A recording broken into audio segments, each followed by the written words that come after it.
details, but she is having some trouble. I mean, I guess she's recovering, but it's not good. She's in repair. Yeah. Okay. Well, Father, thank you for this one. We ask that you would touch her, help her to know that you care about her, help her to feel your healing touch. More than anything, draw her to you. Help her to know you better than she does now. In Jesus' name. Amen. Okay, I feel like I'm maybe going to sneeze. I'll try not to do it on the mic. Okay, so tonight we're at Proverbs chapter 4. If you're looking at a Pew Bible, it's 989. And if you're looking at your own Bible, it's right in between Proverbs 3 and 5. You've come here for humor? Now you've got it. Proverbs chapter 4, that's where we are. Have you ever been driving somewhere, like long distance, not right in town, but long distance, enjoying the drive, kind of in your own world, only to suddenly realize you're not on the road you thought you meant to be? Like you missed a turn somewhere. I've done it a few times. It's a little rarer in the days of, having your phone hooked in and Siri or Alexa or whoever tells you turn here. And if you forget that, then they say, hey, turn around and, But before that, we've had that experience. It's really disorienting. One time we were going home, home being to see our parents in Indianapolis area. And so we left Illiopolis, and you get on 72 through Decatur, all the way Monticello through Champaign. When you get to Champaign, 72, you swing around, you get on 57, and then you go about a mile, and then you swing and you get on 74. And then you're there until you get to Indianapolis. Well, we were going, and I was in my own world, I guess. I don't know. I'm sure I was listening to music, doing whatever. And, it's just the most bizarre thing. I look out the window. I've had more than once, but I look out the window and I'm like, that doesn't look right. Which is interesting because when you're around here and you're on if you're within a 80-mile radius of where we are right now and you're on an interstate highway, it all kind of looks the same. But I just knew something was wrong, and I was looking around and I felt out of place. Mile markers don't help because they look the same everywhere you go. And if you don't, have those really memorized, well, that's not a help. So I kept going, but as soon as I got to an exit sign, I knew I wasn't where that I had meant to be.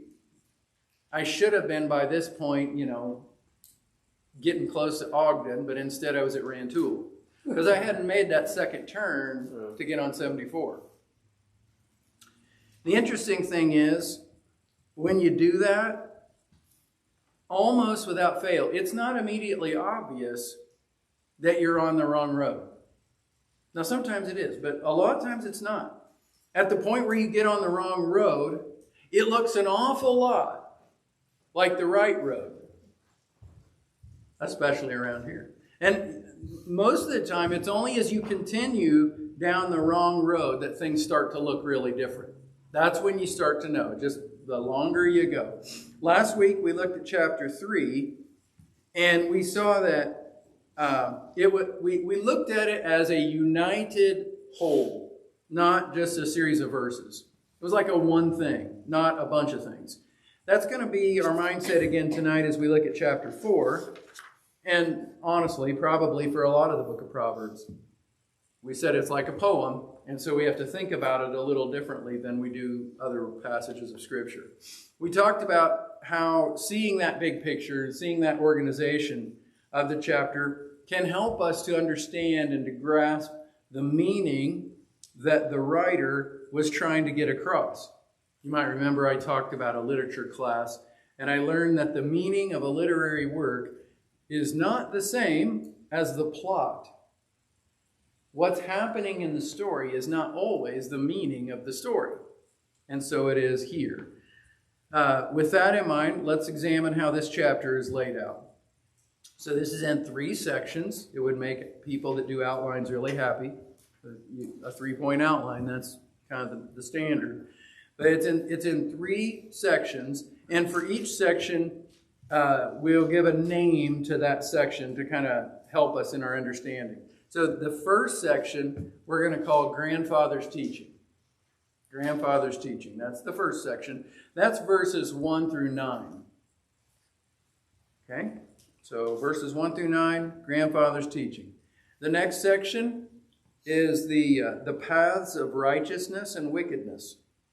Paths of righteousness and wickedness. And that's going to go from verses 10 to 19. Paths of righteousness and wickedness, 10 to 19. So we got Grandfather's Teaching, 1 to 9. Paths of righteousness and wickedness, 10 to 19. The final section, which we'll call the Anatomy of Righteousness, it finishes out the chapter with verses 20 to 27. 20 to 27. Now we can further organize our thoughts a little bit by identifying some key words and images for each of these sections. So in Grandfather's Teaching, the key words are get and acquire. Get and acquire. And the key image is that wisdom is like a good wife. Like a good wife. In the paths of righteousness and wickedness, the key words are path and way. Path and way. And the key image is that wisdom is like a clear and well-lit path. Like a clear and well-lit path. Okay.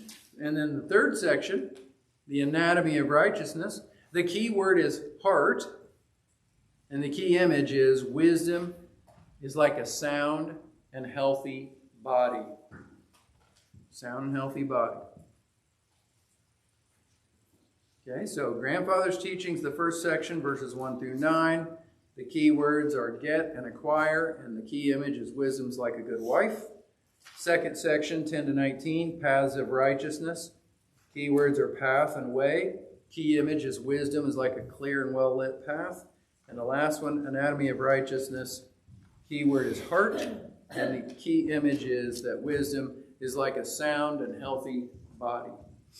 So just from a continuity point of view, understanding that Proverbs chapter 4 really is between 3 and 5, I'm not being funny now, even if, you might not have thought it was funny the first time, but it is there. It's there on purpose. From a continuity point of view, you could look and find a whole bunch of connections from like the last 2/3 or so of chapter 3 and the first half of chapter 4.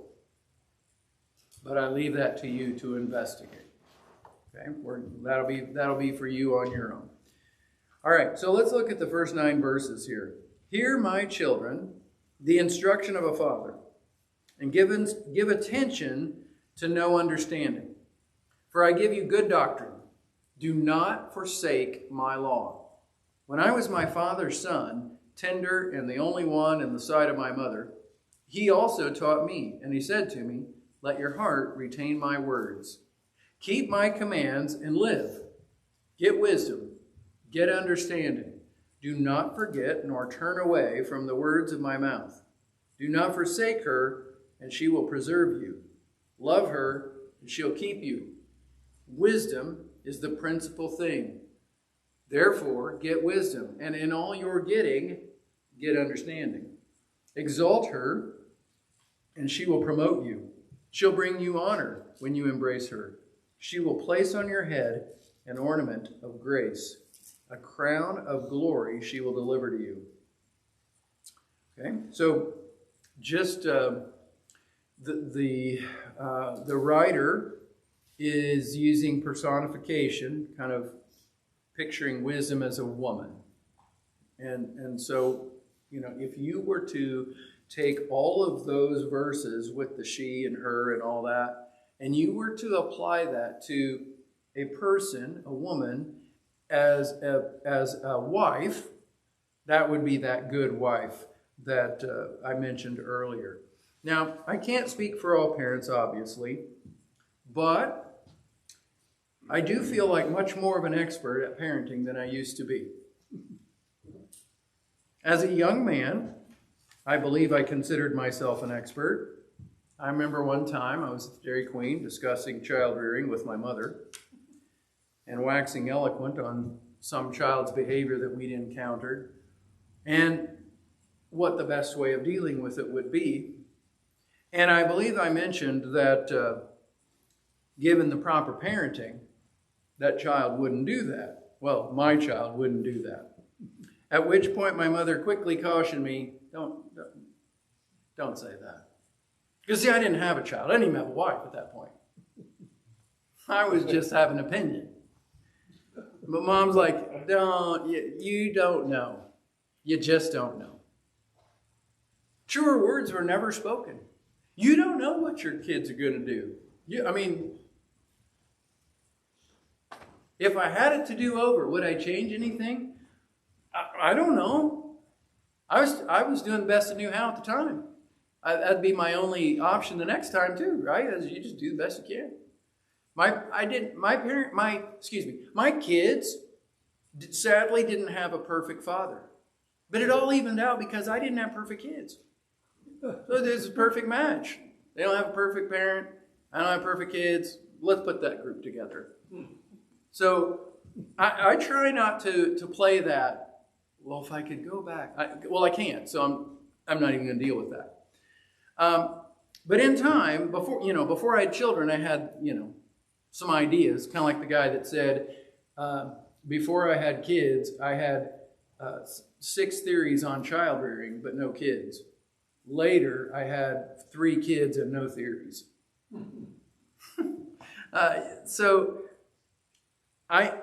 When I did have kids, I learned that I knew enough to know that I didn't know enough. And I did what I thought was very wise. I dipped into a store of wisdom that was readily available to me, and that was my parents. That's what I did. We reared our kids in a very similar way to the ways that we experienced. I think that's generally true. It's not always true, of course, but it's generally true. There are some ways in which we didn't do like our parents did. Neither Rachel nor I were homeschooled. To be fair, no one was homeschooled when I was a kid. They called those kids truants. Now, things are different now. So we homeschooled our kids. So that was different, But we raised our kids very similarly to the way we were raised. And I felt like that was a good thing. The wisdom teacher here, the sage, the person that wrote this, he's doing a very similar thing here. He's referencing his own upbringing by his father. You may have noticed, if you read through this whole chapter, you will not find one mention in this whole chapter. You won't find one mention of God. Is that a problem? Is it indicating like there's a portion of life here where we're sort of on our own? Now, we got, this is for the God stuff. Now this is, no, it's not that at all. A better way of looking at it would be to see to go back to that last part of chapter 3 and look at this first part of chapter 4 and see it as a tradition that, because in the last part of chapter 3 you see a lot of God. So see a tradition that begins with God's instructions and then is passed on from generation to generation. Probably most kids would get tired if every time you said something to them of an instructive nature, you started off by saying, "Thus saith the Lord." No, you probably didn't do that. Sometimes you did, but not always. But even at the times you didn't, it wasn't because you were doing something like you were venturing out into territory God wouldn't approve of. It's because, it's based on that. For sure, that's where it came from. But, the outworking of it, we're not mentioning God every time. And I think that's what's going on here. the sage, the writer here, he can be confident in what he's passing on to the children, or the child, or the son. He can be confident because of his own experience. Because this worked for me. I remember when my dad did these things, it worked for me. And so I'm confident that based on my experience, it will work for you. So that's part of it. Can be confident in that way. But also, in a deeper way, he can be confident of the instruction because the basis of it all is God's wisdom. If we do things based on God's wisdom, we should have a high degree of confidence that we're doing the right thing, or we're doing it in the right way, or we're doing it in a good way. Maybe more than one way to do a lot of things, but if we're basing our deal on God's wisdom, we can be confident that that way is going to be a better way than if we're just like, the dartboard method. I don't know. What do they do? I don't know. Let's look on Facebook to see what's a good idea. Or whatever. Most of us are of an age that our parents could have, we're kind of in between. We're on the cusp, but you'll get the reference. Parents at one point could have said, all right, I'm having a problem with kids. What's the Bible say? That would be one option. Or pick up a book by Dr. Benjamin Spock and see what he says. When I first heard about Dr. Spock, I was very intrigued because I love Star Trek. But it turns out it's not the same guy. Dr. Benjamin Spock, I don't think is nearly as smart as Spock. He was smart. But Dr. Benjamin Spock, he had ideas. But it wasn't based on God's wisdom. So we shouldn't be surprised that it's not as good an idea. So a quick look at this passage that we're looking at here would tell us, we'd see many terms for teaching. So we see instruction and learning and teaching, my words, my commands, all different ways of saying that same concept. As someone who has taught a little bit, finding new ways of saying the same thing is a big part of the process of teaching. Just finding new ways to say the same thing. Sometimes I repeat myself a lot. There are some things I say in a classroom setting, and I say it pretty much the same way over and over and over and over again. And my students have learned those things. You got to sound bad before you can sound good. I've said it thousands of times. A wrong note played at the right time always sounds better than a right note played at the wrong time. Take it to the bank. It's true. It'll always be true. I say that the same way every time. But some things I say in different ways because they're not getting it. And so you have to just a bunch of different ways. And that's what's going on here. So we see the same concept reworded and reworked. Not changed, but just trying to get it to sink in. One who has the charge of a younger protege, in this case it's saying a son, is rightly concerned that the person that they're responsible for is going to make it in life. We wanted that for our kids. We were hoping that they would make it in life, that they would be productive, that they would be happy, that they would be elsewhere.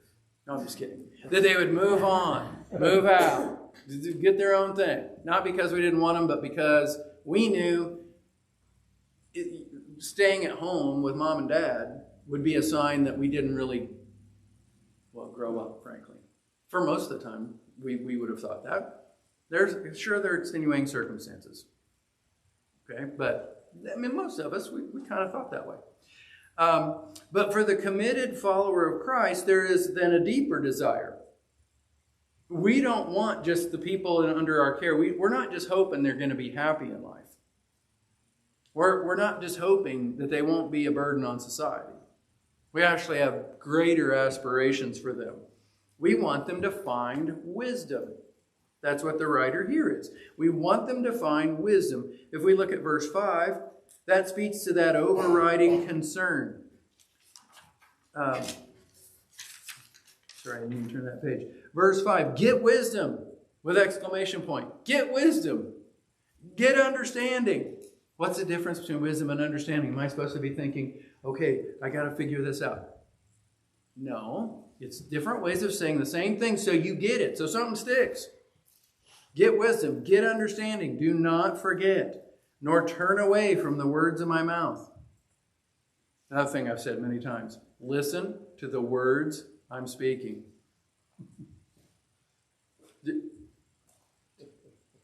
Listen to the words I'm speaking. That's what he's saying. Listen, get understanding.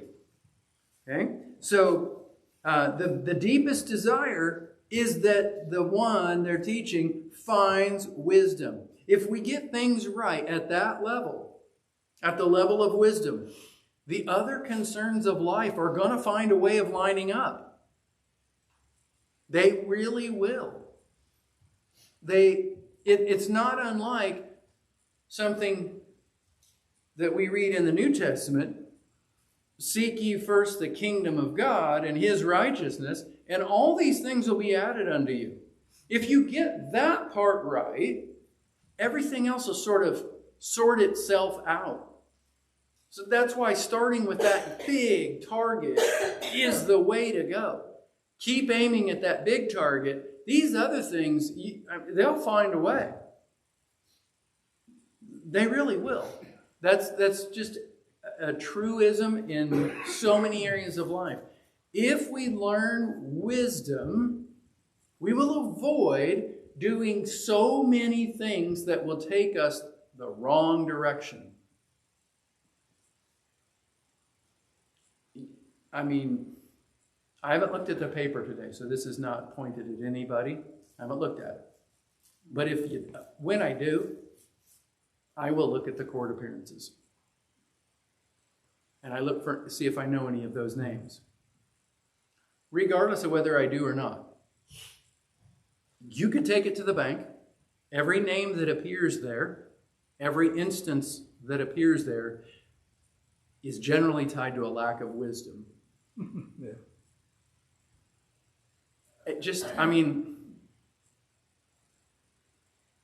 I'll quote my friend, it'd be different if I was wrong. That's just the truth. You know, did it seemed like a good idea at the time?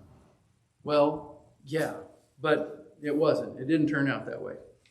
So if we seek first the kingdom of God and his righteousness and his wisdom, all these other things, they get added to us. So let's look at the second part. So we're at verse 10 now, the paths of righteousness and wickedness. Hear, my son, and receive my sayings, and the years of your life will be many. I've taught you in the way of wisdom. I've led you in right paths. When you walk, your steps will not be hindered, and when you run, you will not stumble. Take firm hold of instruction. Do not let go. Keep her, for she is your life. Do not enter the path of the wicked, and do not walk in the way of evil. Avoid it. Do not travel on it. Turn away from it and pass on. For they do not sleep unless they have done evil, and their sleep is taken away unless they make someone fall. For they eat the bread of wickedness and drink the wine of violence. But the path of the just is like the shining sun, that shines ever brighter unto the perfect day. The way of the wicked is like darkness. They do not know what makes them stumble. Okay, so just as the sage used words for teaching, various words for teaching, now he uses a couple for this concept. Way and path. Way and path. It's possible, I have not done an exhaustive search, it's possible with a bunch of different translations you might find like road in there as well. His first exhortation here is a plea. Almost like begging. Okay? Receive my sayings. Accept what I'm saying. Isn't that like the heart cry of anybody who's had someone in their charge? Whether it be a parent and their child, or like if you're a teacher, students, whatever. Just that's your heart's desire. Just accept what I'm telling you. I've been down this road. I just want to help you. That's what he's saying here. Receive the sayings. Whether you're a parent or a grandparent or a teacher or a pastor, etc., it's always that way. I told you last week that it takes more than a great teacher for education to occur. In any setting. It takes more than a great teacher for an education to occur. It requires learners. We have to be learners. We have to. Those in our charge, they have a choice. They can accept and receive, or they can decline and not receive it. But either way, the sage here can claim to have taught correctly. Now, let's turn it around a moment, and let's just admit that all of us are we know what it's like to be the one imparting this, but we all should realize that we're all on the other end of it as well, even now. We are receiving, hopefully, from someone that's teaching us. Well, right now it's me, but also God. We should be learning. Okay? What were the people in the New Testament, what were the people called that hung out with Jesus? Disciples. His disciples. The word disciple, before I tell you, would you say that like Christians today should be a disciple of Jesus? Yeah, see that? And that word means a learner. We're trying to learn from him. And so we have to put ourselves on the other end of this. We need to picture Jesus saying, accept my sayings. Receive what I'm telling you. Jesus is a great teacher. Did everyone learn that was exposed to Jesus' teaching? No, because they chose not to. They chose not to. They made a choice. It wasn't because he wasn't a good teacher. He was. There's people that don't claim any religious affiliation at all that'll tell you Jesus is like the greatest teacher there ever was. But not everybody bought in. Okay, so we shouldn't be surprised then when we face that in our own life. Where we're trying to pass this on to other people. We're trying to help. We're trying to lay it out there, whether it's our kids, our grandkids, a person that we're working with, whatever. They don't always accept. And when they don't, well, you know what? You're a lot like Jesus at that moment. You laid it out there. You did your thing. They made a choice. But the sage here is trying to get them to accept. And what has he taught them? What's he laid out there? Well, the way of wisdom, the path of wisdom, the road of wisdom. I find it interesting that we use the metaphor of path. When we do that, it's like the path is the thing. Like when we say the path of wisdom. It's like the path itself is the thing that we're talking about. But when we use the word road, we usually don't think of it that way. We usually say it's the road to something, not the road of something. I'm not sure what that means. I just find it interesting. I do think it's the case. The way of wisdom, properly laid out, will be a way where stumbling is at a minimum, because that way has been cleared of obstruction. And the thing that we need, though, even on the prepared path, is to hang on to what we've been taught. We take that instruction with us. There's no benefit to just being in the presence of such teaching. If we don't take it with us on the way, we're going to find trouble. The sage then gives the sternest warning here. Don't enter the path of the wicked. Don't walk that way. Avoid it. Don't have anything to do with it. Turn from it. And I think it would be helpful for us to realize here, to kind of put it in these terms, the path of the wicked. Think of the path of the wicked people. The path of the wicked ones. Don't have anything to do with that. I mentioned earlier that the thing about, I mentioned about getting lost on the highway, and I said the thing about it was that at first, the wrong way and the right way bear a lot of resemblance to each other. You just start off, they look the same. I would think that in most cases, people don't go from walking the path of wisdom one day to just grievous sin the next day. It's more of a progression in most cases. I think that for most people, the first wrong step is really difficult. You know what's lots easier? The second wrong step. And easier yet, the third wrong step. It's the case. It's just the way things are. So that's why the sage instructs, don't go that way. Don't go. Now, all analogies break down at some point. And so let me just be clear. My analogy about getting lost on the highway, I got lost. I didn't choose the wrong way on purpose and hope it would work out right. No, I messed up. But in this case, we're talking about choosing a wrong way. I know I should go this way, but you know what? This looks a lot the same. I'm going to go this way. So it's a with knowledge kind of a thing. The other thing about the path of the wicked is the clientele that you meet on that path.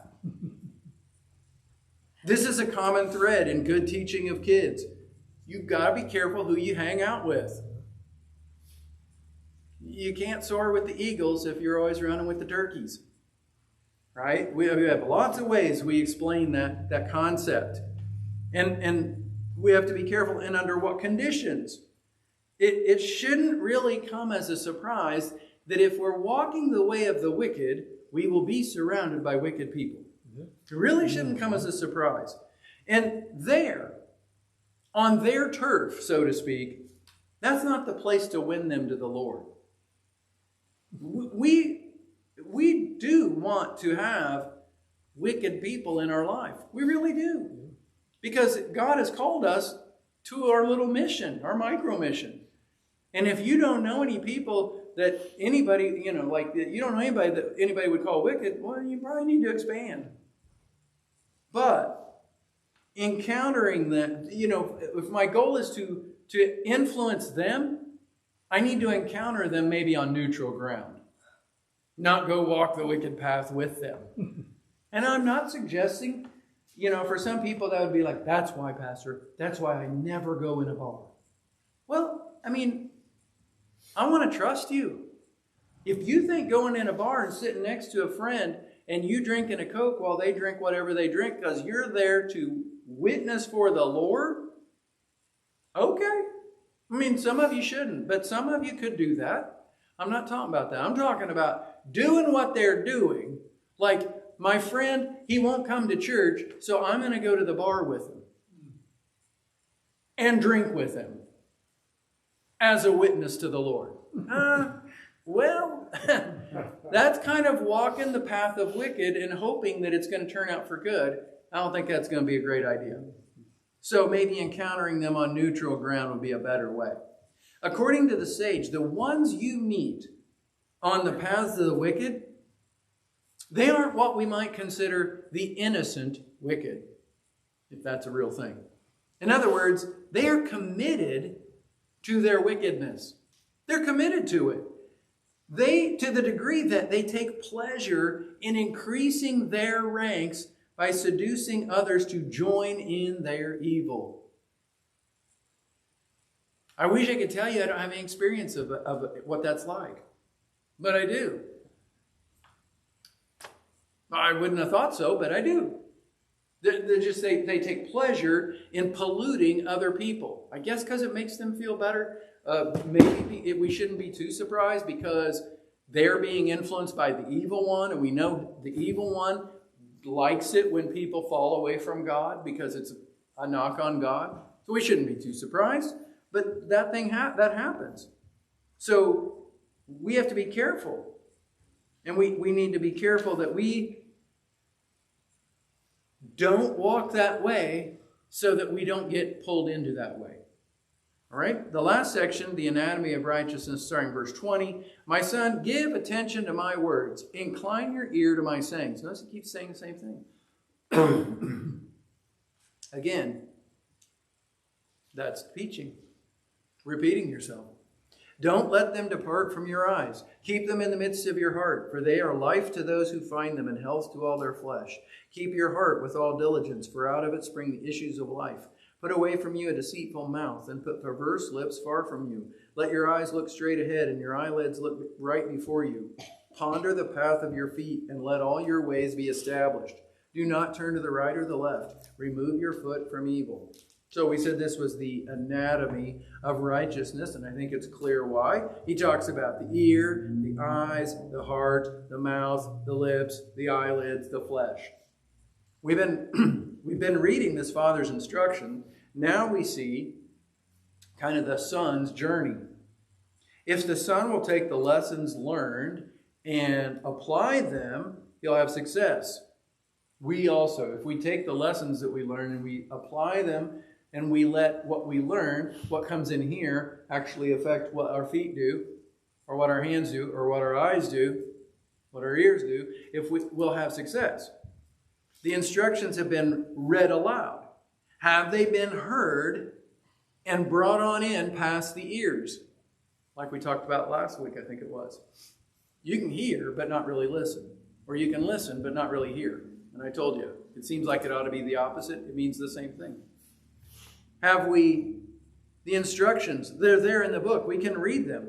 Have we read them and brought them on in past our eyes?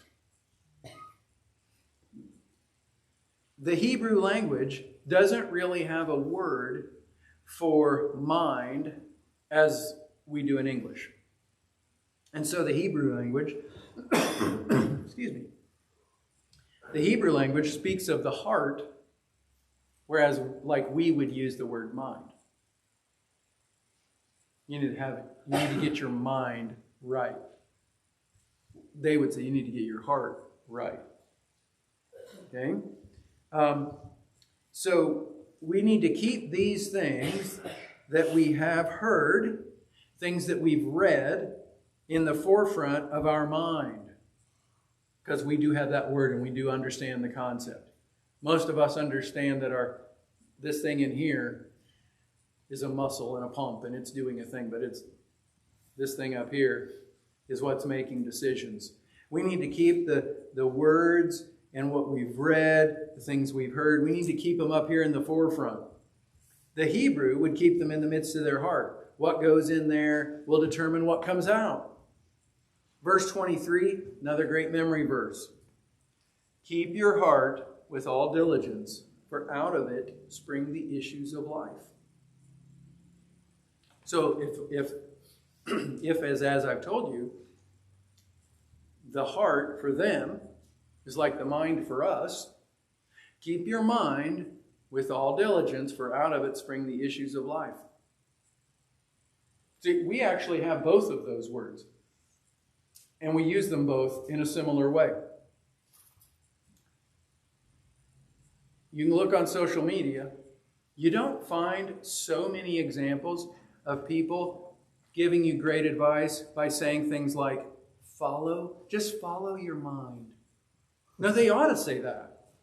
They don't say that. They say, follow your heart. That's dumb advice. I mean, if you're Hebrew, okay. All right.